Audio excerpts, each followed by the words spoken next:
Few of us know how to cherish a moment in life, a moment of happiness, a moment of tranquility, a moment of peaceful times. We are always lacking something, yet life itself is just a fleeting moment that can abruptly come to an end.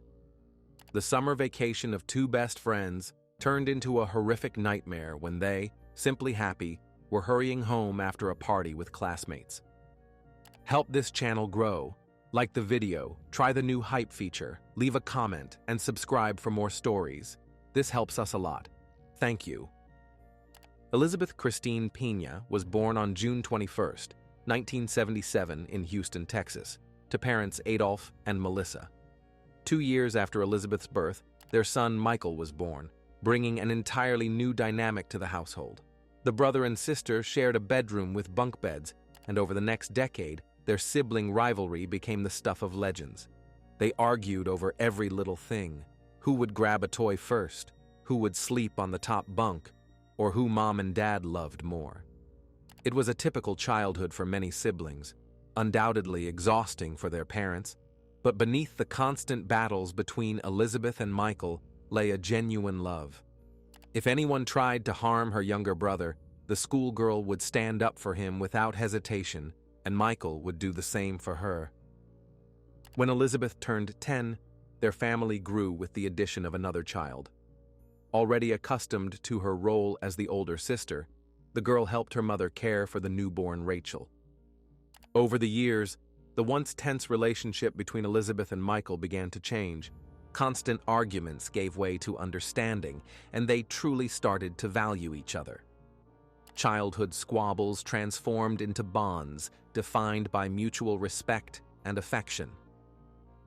The Pena family lived in a modest 3-bedroom, 2-bathroom house in northwest Houston, in a cozy neighborhood not far from the local elementary school, and just a few minutes' drive from the Jester Park Shopping Center, which housed a large community pool, a ball game field, and a golf course. This area was ideal for raising children. From a young age, Elizabeth was known for her wide smile and positive energy. But she had one flaw: she absolutely hated washing her hair. The girl had gorgeous curly hair, and to avoid brushing it, Elizabeth would simply tie it into a bun. When her mother forcibly dragged her to the bathroom to tidy her hair, she would scream so loudly that the neighbors could hear. Despite her aversion to washing her hair, Elizabeth had a cheerful personality that left a lasting impression on everyone she met. School wasn't the girl's top priority. She was more interested in socializing with peers than reading books. Her father, Adolph, jokingly said that Elizabeth cared more about looking pretty than becoming the top student. Yet, while she was one of the most popular girls at school, it didn't take long for those around her to realize that her beauty wasn't superficial. It was her unique personality that made her shine. In her teenage years, Elizabeth went through a brief, rebellious phase. She started hanging out with boys, which caused tension at home. There were occasional arguments with her parents about curfew.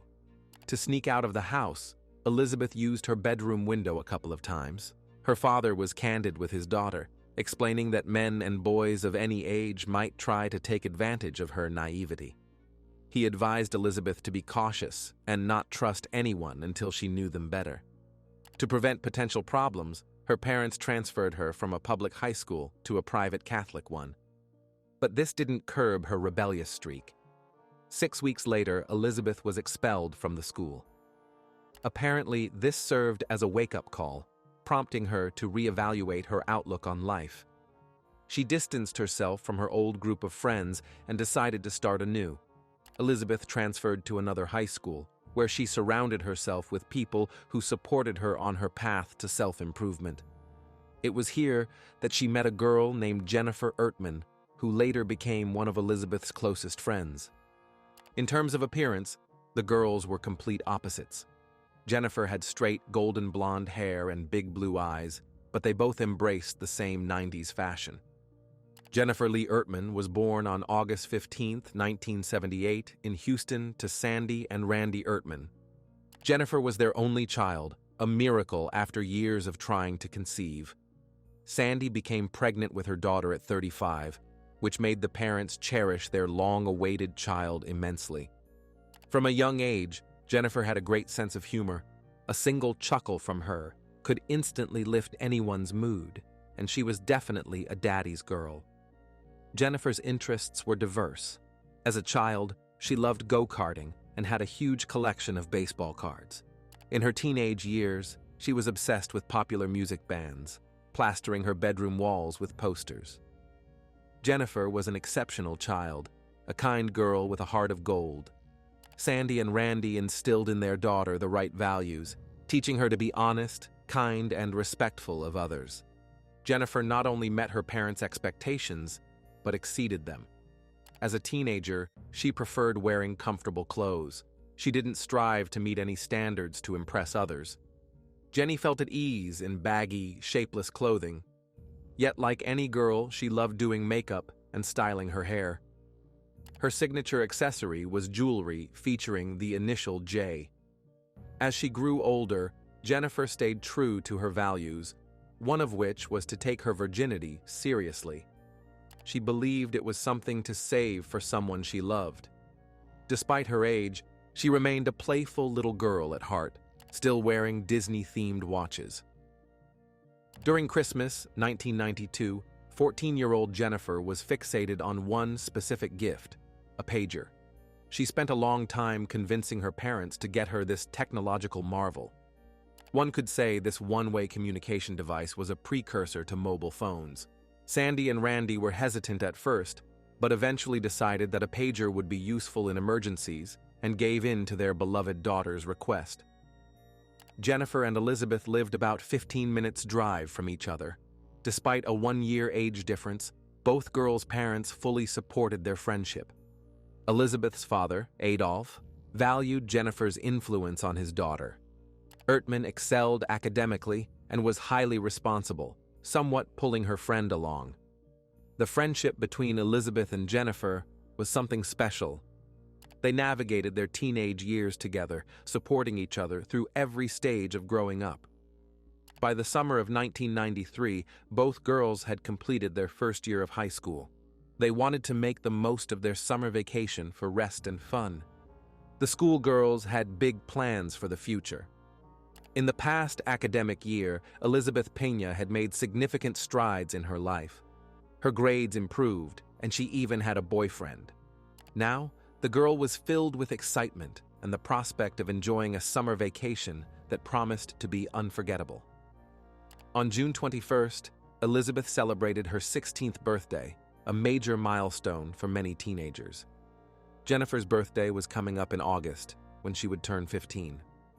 For her special day, Elizabeth received a particularly memorable gift that made the occasion even more unforgettable. The birthday girl unwrapped a small, beautifully packaged box, and her eyes lit up. Inside was a delicate purple silk bra adorned with lace. It was the kind of item that made her feel elegant and sophisticated. It was her first truly grown-up gift, giving her a sense that she was entering a new phase of life. The purple bra became more than just a birthday gift for Elizabeth. It was a symbol of her transition into womanhood. This lacy item embodied her growth, independence, and the exciting journey she was about to embark on. 4 days later, on June 24, 1993, Jennifer and Elizabeth planned a girls' night out. They intended to grab a bite and hang out until it was time to head home. For Ertman, curfew was at midnight sharp, and she never missed it because she was very responsible. Her parents trusted her. They knew she had her pager and a small amount of cash for emergencies, like calling a taxi. That evening, around 4 p.m., Sandy stopped by Jennifer's room to say goodbye. The girl was sitting in front of the mirror, brushing her golden hair. Her friend's father was to drive her. Her mom hugged her daughter and said she loved her, receiving the same heartfelt words in return. Around 5 p.m., Randy drove Jennifer to Elizabeth's house. She used to kiss her father goodbye, but recently she stopped, considering it too childish. The man reminded his daughter not to be late, and she promised to be home by midnight. Around 5:30 p.m., the girls decided to walk to a nearby Mexican restaurant to buy tacos. Then they headed back to Elizabeth's when they heard a car approaching from behind. At first, the schoolgirls were a bit startled, but then they heard a man's voice. The driver asked where the lovely girls were headed. The phrase could have scared the friends, but they recognized the voice. It was Adolf, Elizabeth's dad, coming home from work. The man teased the girls on purpose to lift their spirits. Elizabeth and Jennifer laughed and waved to Adolf, signaling they'd walk. Later that evening at 8 p.m., Elizabeth's mom, Melissa, drove her daughter and her best friend to meet another friend, Gina, at the Silver Creek apartment complex, just a 5-minute drive from Jester Park. The girls' plan was simple: hang out until 11 p.m. to make it home by midnight. The high schoolers headed to their friend's apartment, where they were greeted by Gina's mom and younger sister. The girls settled in the bedroom, simply enjoying their time and each other's company. It was a typical summer evening: music, laughter, and casual conversation. Time flew by unnoticed until the sound of a pager interrupted them. It was Jennifer's mom, Sandy. She had sent a message asking her to call back.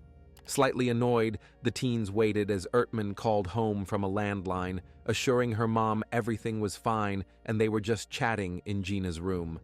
Promising not to be late, Jennifer and the girls decided to step outside for some fresh air, where they were joined by a few more classmates. Together, they strolled around the apartment complex, sat by the pool, and didn't notice how quickly time passed. At 10:20 p.m., Jennifer quietly nudged Elizabeth, reminding her it was time to head home. But saying goodbye took another 20 minutes. In the end, they had just 20 minutes left to get to the Pena house on time, though it usually took at least half an hour on foot. At 11:30 p.m., Jennifer was very worried about missing her curfew, so she suggested cutting through the railroad tracks directly through the park. It was a familiar, safe area where the girls knew every turn, and they decided to save a few minutes, unaware that this casual walk through the park would be their last. Meanwhile, Jennifer's mom, Sandy, woke up at 4 a.m. with a jolt, her heart racing for no apparent reason.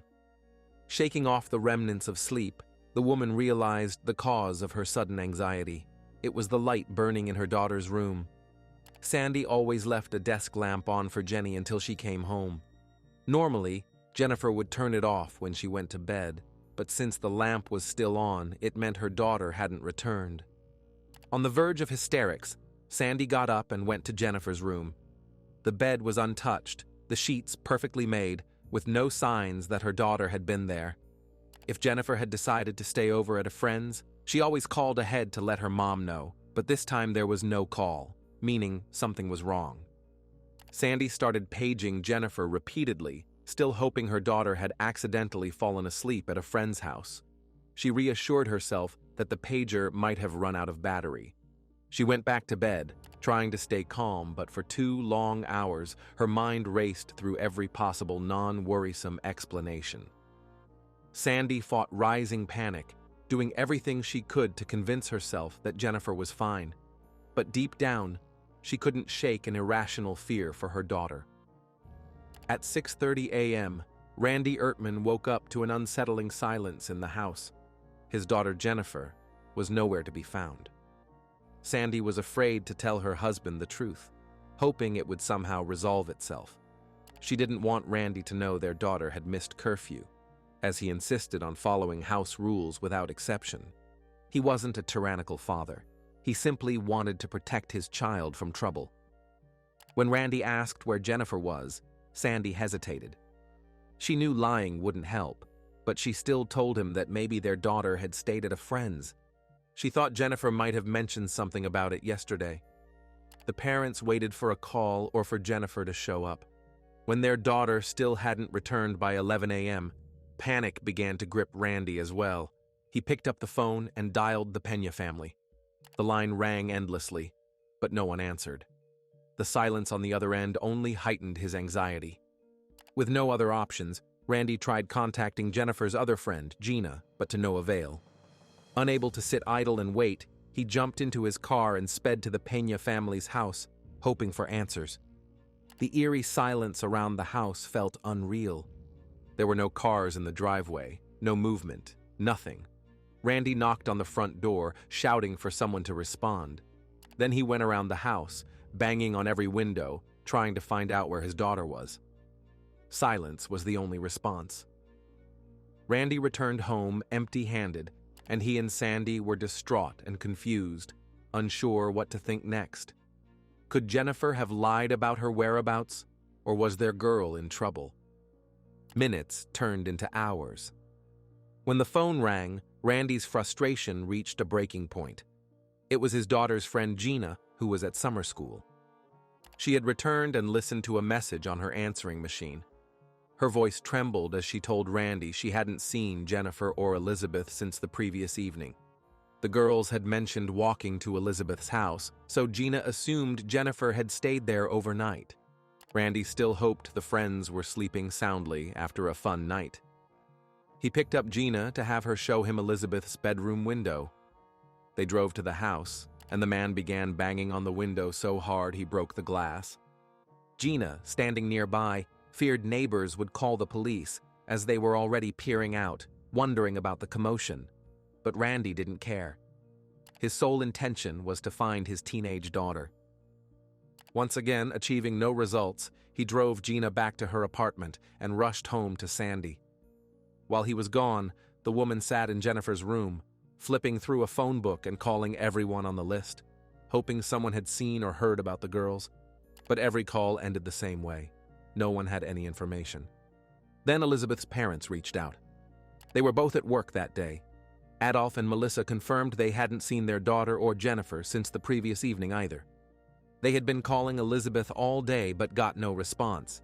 In fact, they hoped she had stayed overnight at the Ertmans. After this, Randy immediately called the police to report the girls missing. Unfortunately, the Houston Police Department didn't take the report seriously. As is often the case, they assumed the teenagers had simply run away from home and would return soon. However, the Pena and Ertman families knew the girls would never cause them such worry. Despite the lack of police assistance, the parents decided to take matters into their own hands. Melissa drove Adolf to Gina's apartment complex, where the friends had last been seen, and he searched the entire area around the building. He went down to the railroad tracks toward the park, checking bushes and under every stone, hoping for any clue. Meanwhile, Randy Ertman turned to the media for help in finding the missing girls. However, the media, like the police, treated the case with the same indifference, assuming the teens were runaways. While law enforcement and the media did nothing, the families couldn't sit idly by and wait. The next morning, Saturday, June 26th, Randy Ertman created missing persons flyers with photos of both girls and, with help from a local store, printed copies costing nearly $3,000. Parents and their friends fanned out across the city with flyers in hand, determined to cover every corner. They posted notices in high-traffic areas like laundromats, doorways, and lampposts, aiming to reach as many people as possible. But obstacles arose here too.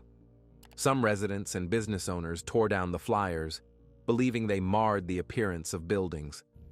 Heartbroken, the parents refused to stop.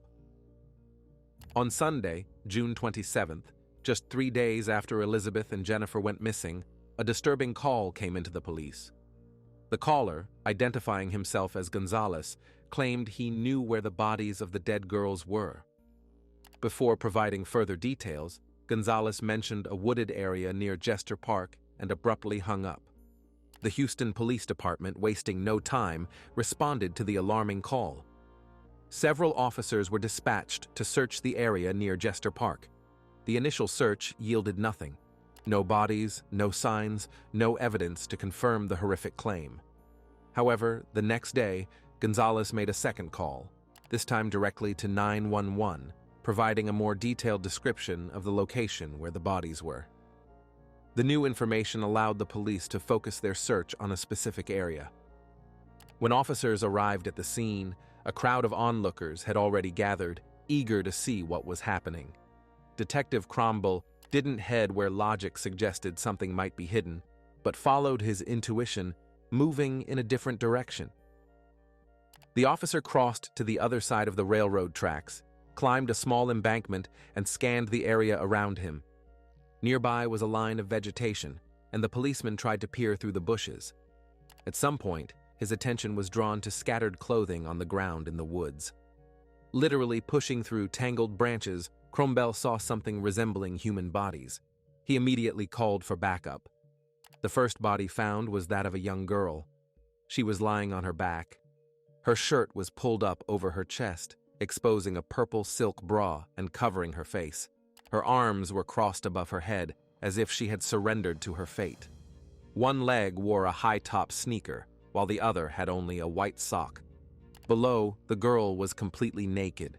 Having lain in the woods for several days, the remains were exposed to heat and insect infestation. Investigators didn't yet remove the shirt pulled over her head and moved to the other victim. The second girl was partially clothed, but her body had swollen dramatically from the intense Texas heat. Despite severe decomposition, one detail stood out vividly. Her nails were neatly manicured and painted bright red. The horrific effects of animals and insects had ravaged the schoolgirl's body, leaving only a skull and a broken jaw.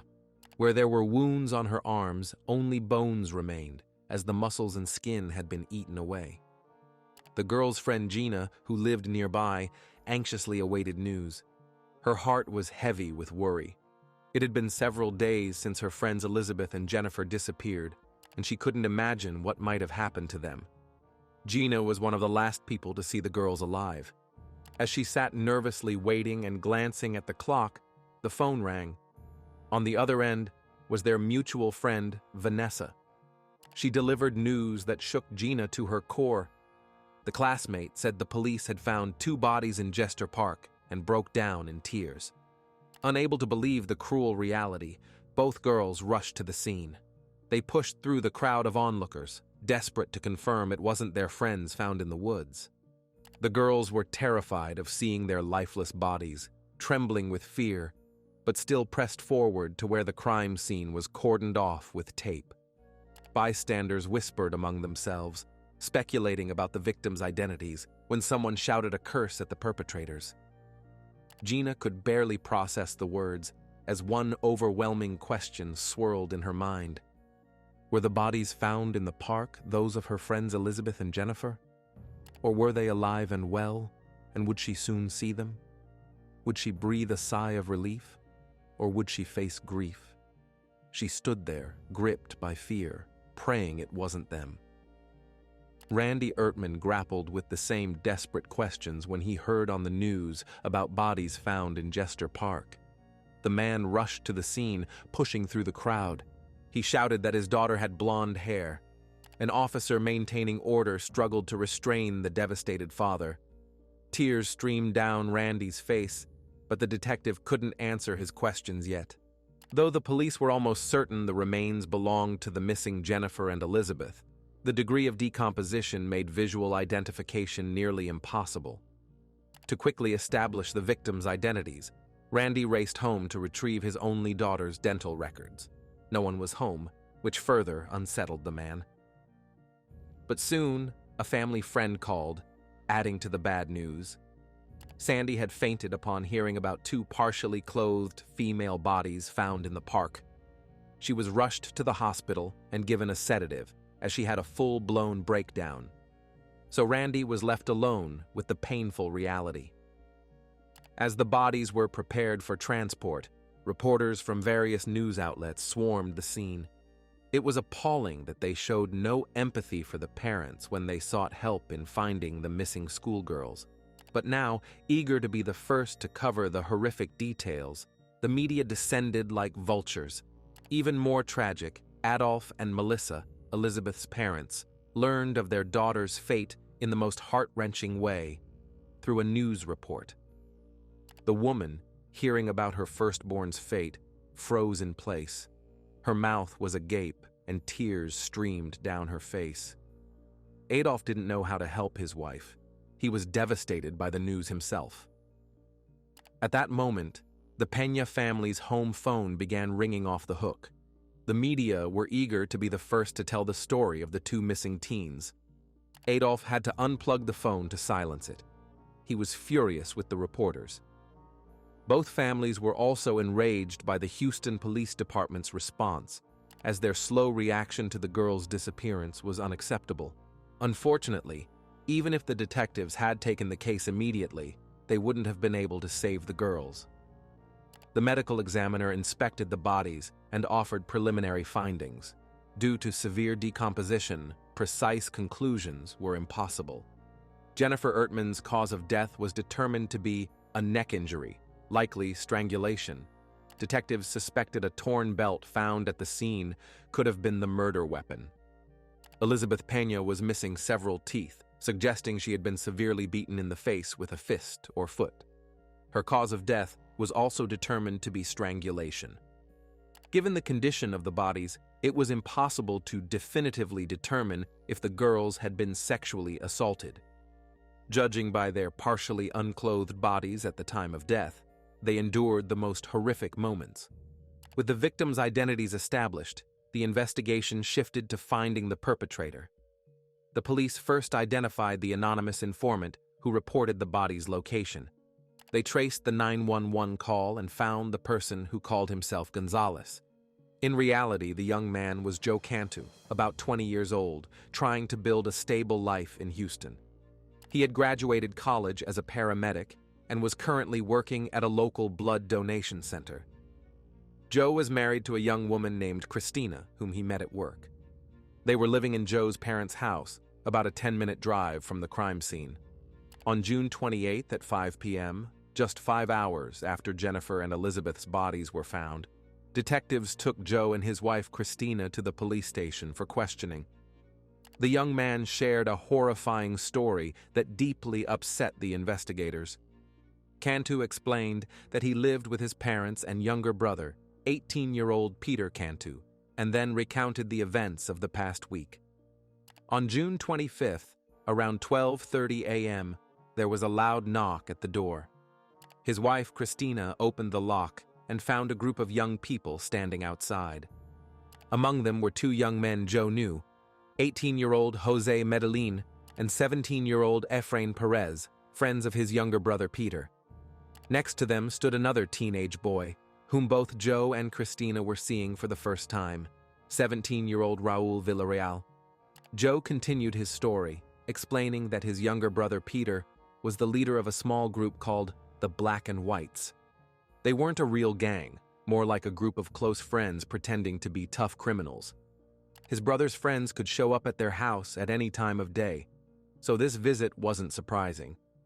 But something was off. When Christina opened the door, she immediately saw that Jose Medellin was covered in blood, with a large red scratch visible on his neck. His eyes were wild, and he looked disheveled. Efrain Perez didn't look much better. His white shirt was stained around the crotch, and he was visibly shaken. Raul Villarreal had dried blood on his right eyebrow and pants. All three teens walked into the living room as if it were their own home. It turned out they had been in a fight, which wasn't surprising. Jose introduced Raul, explaining that he was a new member of the Black and Whites. They had been holding an initiation ceremony, during which Raul was forced to fight several gang members one by one. The teens burst into laughter, as if it wasn't just a fight, but part of something more sinister. That laughter turned Joe and Christina's stomachs. Peter Cantu, Joe's 18-year-old brother, was also part of the so-called Black and Whites gang. He was the youngest child in the family. No matter what he did, his mother always defended him. Peter's behavioral issues began in kindergarten when he was diagnosed with a speech delay. Because of this, other kids often bullied him. He did poorly in school, but in his mother's view, the fault lay with his teachers, who unfairly gave him bad grades. It got to the point where she went to the principal, claiming the teachers were physically abusing Peter, leaving bruises on his body. At 11 years old, Peter pushed an 8-year-old child and stole his bicycle, only to return it later for a reward. He did this twice within a few days. The police had a futile conversation with Peter's mother, and that was the end of it. When Cantu was in middle school, he wouldn't leave a female classmate alone. They were initially friends and walked home from school together. But one day, when he tried to kiss her, The girl pushed him away and ran home. Peter began banging on all her doors and windows, demanding she let him in. In a rage, the boy broke a window and only then left. The girl's father, learning of Peter's actions, went to his house to speak with his parents. Naturally, Peter's mother defended her younger son, claiming he couldn't have done it, and the girl was making it up. As he left, the man warned the teen that next time he'd deal with him differently, to which the brazen schoolboy replied that he'd do whatever he wanted, and no one could tell him otherwise. His mother heard it all but said nothing. This was only the beginning of Peter's aggressive behavior. A few months later, he attacked a teacher, leading to a temporary suspension from school. When he returned, the teacher had to resign to avoid being the target of constant attacks from the defiant student. Over the next few years, Peter Cantu continued to get into trouble, often breaking the law. His mother blamed the influence of his friends Jose Medellin and Efrain Perez. By January 1993, Cantu faced charges for assault with aggravating circumstances involving a deadly weapon. He was required to check in at the police station twice a month. The second member of the group was Sean O'Brien, whose mother abandoned him as a child, so he was raised by his grandmother. The elderly woman never punished her grandson, believing he was already deprived of maternal love. He began taking advantage of this from a young age. When something didn't go his way, Sean would scream and throw tantrums. By age 5, the child was practically uncontrollable. O'Brien did poorly in school, tormented animals, and tried alcohol in elementary school. At 8 years old, he broke one of his grandmother's dresser drawers. She didn't scold him but decided to fix the furniture herself. Unfortunately, she stumbled awkwardly, and the heavy dresser fell on her, smashing her head. She suffered a traumatic brain injury and, even after surgery, could no longer function normally, so Sean was sent to live with his biological mother, who didn't want him. In 5th grade, the boy attempted suicide by drinking an entire bottle of medication. He made several more attempts, but all failed. O'Brien constantly got into fights. He once attacked a bus driver, leading to his expulsion from school. At 14, Sean was caught shoplifting, but was let off with a warning due to his young age and sent to an alternative high school, where he eventually met Peter Cantu. The young men began skipping school together, drinking alcohol and using heavy drugs. Sean attacked a school security guard with a weapon, threatened to burn down the school, stole and crashed a car. It got even worse. He pushed his biological mother in the chest, causing her to fall through a glass window. O'Brien had other assaults to his name, but no charges were filed against him. The third gang member, Efrain Perez, grew up in poverty in a family rife with arguments. His parents divorced when he was very young, and he was constantly shuffled between different family members' homes. His childhood was never stable. Things went relatively well at first until Efrain moved to Houston and met other Spanish-speaking boys in his class. That's when his string of troubles began. Perez frequently fought with other students and skipped classes. The school tried to contact his parents or guardians, but no one ever got through. Another member of the Black and Whites, Jose Medellin, got into trouble when he met Efrain. The two 16-year-old teens stole a car and were caught the next day when the car Jose was driving broke down, and Perez was pushing it with a stolen van. Both were taken into custody but released since they were minors. Just a month later, they did it again, stealing several more vehicles, after which both were sent to a juvenile detention center. They faced formal charges. The young men were placed on probation, during which they were supposed to complete a rehabilitation program.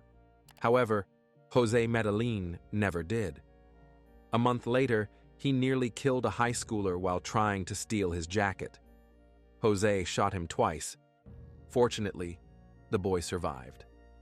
Then Jose, Peter, and Efrain killed 2 people during an attempted robbery. They escaped punishment for that crime, as they weren't caught.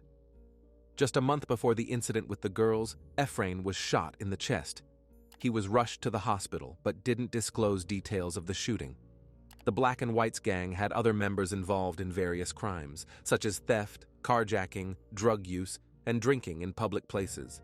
But they were not involved in the murders of Elizabeth Pena and Jennifer Ertman. The gang had a regular meeting spot located between the railroad tracks and Jester Park. Raul Villarreal approached Peter Cantu, the leader of the Black and Whites, asking to join the group, to which the leader proposed that the young man fight each member. If Raul could withstand it all, he'd become a member. The initiation ritual took place at their usual meeting spot. Each fight lasted at least 5 minutes. Before this, the guys had been drinking beer, so the fights were accompanied by rowdy commentary from those present. With each subsequent fight, Raul grew weaker but didn't give up. He was desperate to prove his toughness and earn membership. At one point, Villarreal took a hit, fell, and couldn't get up. So the guys left him there and went to the railroad overpass to discuss the initiation and make a decision. By consensus, Raul was accepted into the gang. All the Black and Whites members were in high spirits. But by 11 p.m., the atmosphere began to shift, as the group, which had been drinking all day, grew louder. Some members went home. The remaining gang members continued their revelry. Soon, the drunken guys noticed 2 girls walking along the gravel toward Jester Park. It was Elizabeth and Jennifer, who had decided to take a shortcut home. At that moment, the poor girls had no idea that a group of drunk and cruel teenagers was partying right in front of them. Joe Cantu described the rest of the night to the detectives. According to him, Ephraim took off his bloodied shirt and said Joe would hear on the news what they did that night. The older brother wanted nothing to do with it, so he grabbed the blood-stained shirt and burned it to ashes. But the teens were too hyped up to stay silent, and Jose, eager to brag about what they'd done, started talking. With a crooked smirk, he explained how the guys were hanging out by the railroad tracks when they spotted 2 schoolgirls. One gang member, Jose Medellin, tried to pinch Elizabeth on the chest. The girl pushed his hand away and quickened her pace. This only angered the intoxicated teen. Medellin grabbed her by the neck, threw her to the ground, and dragged her down the gravel embankment toward the other gang members. At that moment, Jennifer could have easily escaped, but she rushed to help her friend. Gang members Peter Cantu and Sean O'Brien caught her and knocked her to the ground too.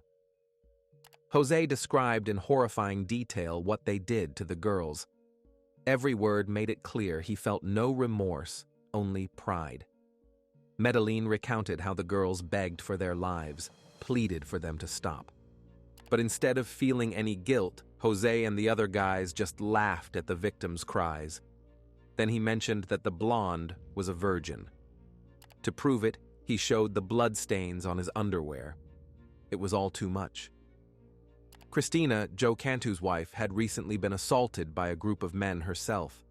She couldn't bear to hear the gruesome details of what these teens did to the innocent girls.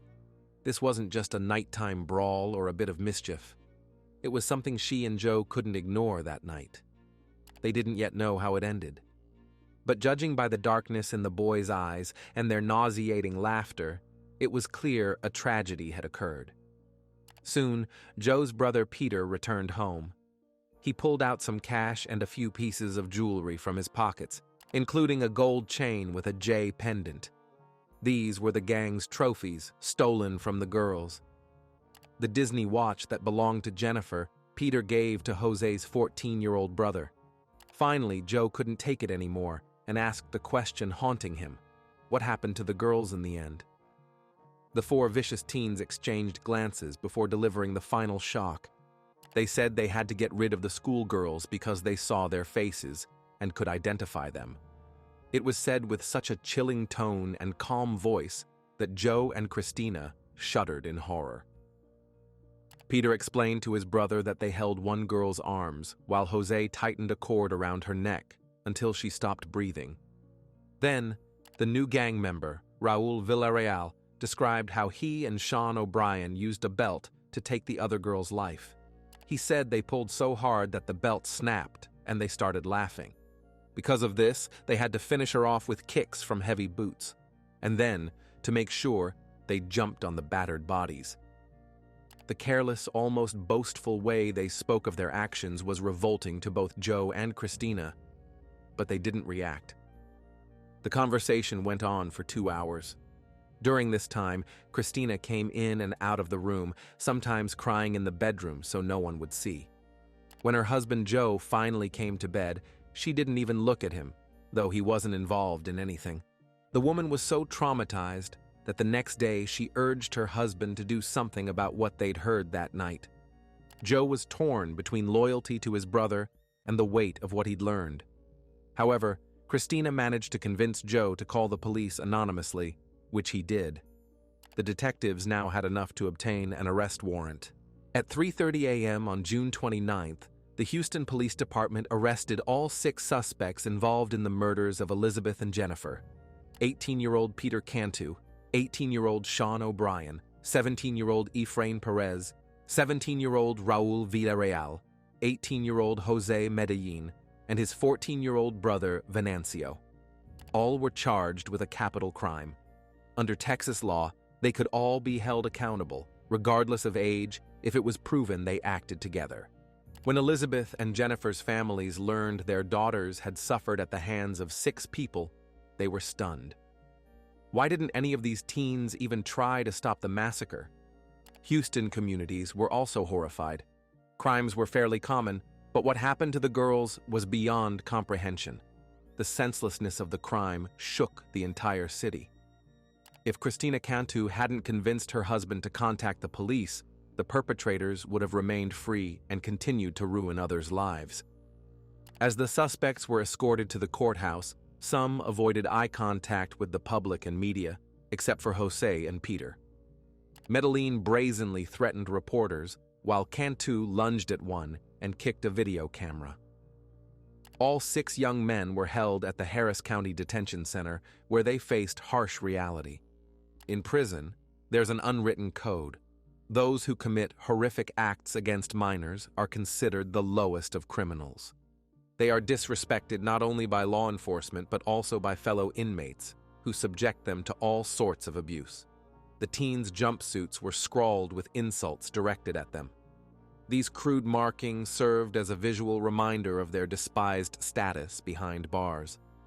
So the friends who fancied themselves tough gangsters had already been victims themselves more than once. It later emerged that 2 other gang members, twin brothers Frank and Ramon, who left earlier, heard the girls' screams and knew their cause, but they didn't return or intervene in their friends' entertainment. Detectives questioned the brothers and uncovered additional details about the initial attack. Later, the twins admitted to a detective that they didn't act because they didn't want to seem weak in front of the other gang members. But someone was willing to speak out. It was 14-year-old Venancio Medellin, Jose's younger brother, who effectively pleaded guilty to a crime with aggravating circumstances. The teen provided police with key case details in exchange for a lighter sentence. Venancio saw it all with his own eyes, standing in shock, unable to believe the horrors unfolding before him. Elizabeth and Jennifer were assaulted in every possible way by 5 gang members. The youngest was also forced to participate. He gave in because he feared for his life. Out of fear, he couldn't do it. Venancio thought it was over when Peter Cantu delivered the terrifying news that the girls had seen their faces and now had to be eliminated. Jennifer was killed first, and as she fought for her life, her friend Elizabeth could only watch, knowing she was next. When the boys couldn't strangle Pena, they began kicking her with all their might and then jumping on her. Despite everything, Elizabeth and Jennifer remained incredibly strong through this horrific ordeal. Neither shed a tear until it came to the final execution. Only when Elizabeth saw Jennifer dying did she break down in tears. 14-year-old Venancio Medellin was sentenced to 40 years in prison, the maximum term for juveniles. His sentence was reduced because he testified against 4 gang members, all except his brother. The Ertman and Pena families were furious over the lenient sentence, and their frustration grew when state authorities didn't file additional charges and even tried to further soften the punishment. The teen issued an emotional statement expressing deep regret for what happened. He often lay awake at night, haunted by the thought that he could have intervened and stopped the others, but didn't know if he could have. He was 14, not part of the Black and Whites gang, and had simply come to the meeting with his older brother, Jose. July 1st became a day of heart-wrenching funerals for Jennifer Ertman in Houston. Hundreds of grieving schoolmates gathered to pay tribute to their friend. The service was filled with somber music and Jennifer's favorite songs. Her parents weren't surprised to learn their daughter had a chance to escape, but returned to help her best friend, Elizabeth. Jennifer was always known for her loyalty and bravery, even in the face of unimaginable danger. These qualities reflected the strength of their friendship. After the farewell to Ertman, many mourners went to another service to honor Elizabeth Pena and her family. The girls' graves were placed diagonally across from each other, symbolizing their strong friendship and the tragic fate they shared. Vigils and memorials were held across the state in honor of the girls. The parents were touched by letters of support and condolences from around the world, including from President Bill Clinton. The district attorney demanded the death penalty for Peter, Jose, Sean, Efrain, and Raul. The trials for the 5 defendants were scheduled around the same time. When the medical examiner presented a report on the injuries the schoolgirls sustained and the condition of their bodies, both families had to leave the courtroom, unable to bear the gruesome details. But the prosecutor believed it was crucial for the jury to see the devastating evidence firsthand. Only by grasping the full horror of what happened to the girls could they truly understand the gravity of the crime. During Peter Cantu's trial, Randy Ertman told the defendant everything he felt. The courtroom was filled with friends and loved ones of the slain girls, their classmates and teachers. All these people came to support Randy as he prepared to confront Peter. Cantu turned his back to the father of his victim, refusing even to acknowledge Ertman's presence. But the grieving father's voice thundered through the courtroom, repeatedly demanding that Peter look at him. The man said Cantu was worse than a beast that kills its prey to survive. Peter committed the murders for thrills. In the end, Randy wished the boy would burn in hell and said he lived for the day he could see his death. The father tried to express all the rage that had consumed him since learning what his only daughter endured. Everyone present at the trial was shocked by Peter Cantu's complete lack of remorse. The guy simply brushed off the horror he had caused. The judge sentenced him to death. By September 1994, to save time and avoid further emotional strain for the families of the slain schoolgirls, it was decided that Raul, Efrain, and Jose would be tried simultaneously in the same courthouse. All 3 were found guilty and sentenced to death. After the verdict, a physical altercation broke out in the courthouse hallway between Adolf Pena and Efrain Perez's stepfather, who claimed the girls died because of bad parenting. This man dared to justify his stepson's actions and blame the victim's father. It was so outrageous that police had to intervene and stop the fight. Before Sean O'Brien's trial began, Joe Cantu contacted the Houston Police Department again with shocking information.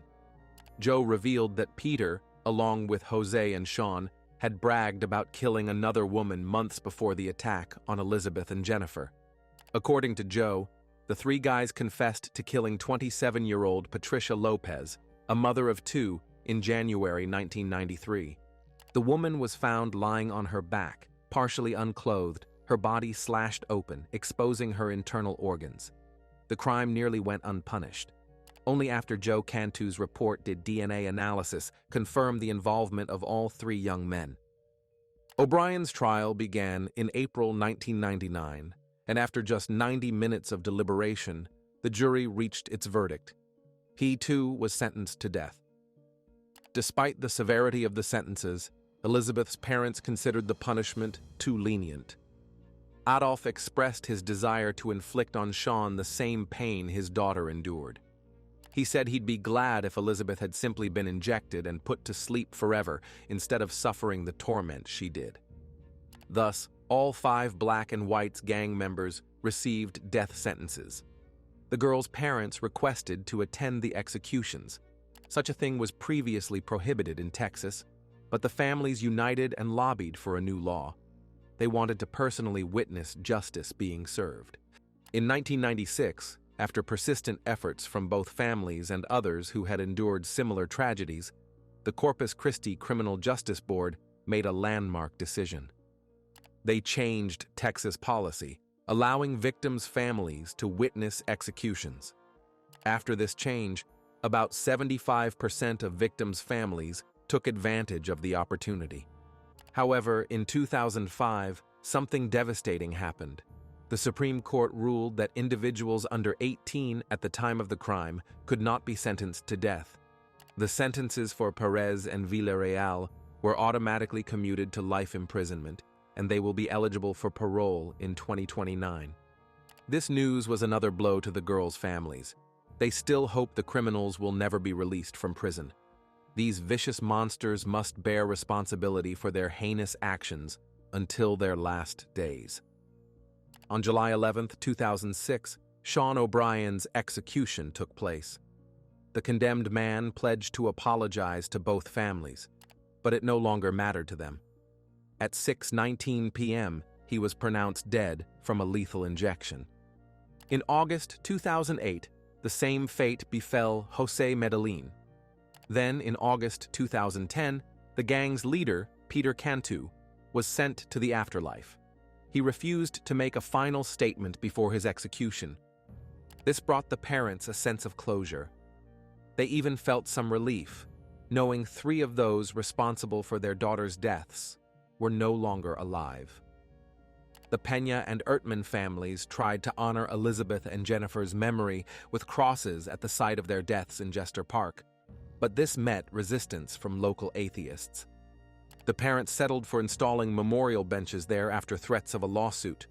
On the day the memorials were dedicated, pink and white balloons were released into the sky, symbolizing the innocence and purity of these 2 young girls. After the tragic loss of their only daughter, Sandy and Randy Ertman made the difficult decision to leave Houston. The city held too many painful memories for them. Randy, once an advocate for victims' rights, couldn't cope with the weight of the loss and turned to alcohol. In 2014, he passed away from lung cancer. The Ertman and Pena families urged parents to cherish the moments they spend with their children, emphasizing that life is unpredictable and can end in an instant. If you have finished watching, you are a real fan of true crime. Subscribe to the channel, turn on the bell notifications, and put the like. See you in the next video.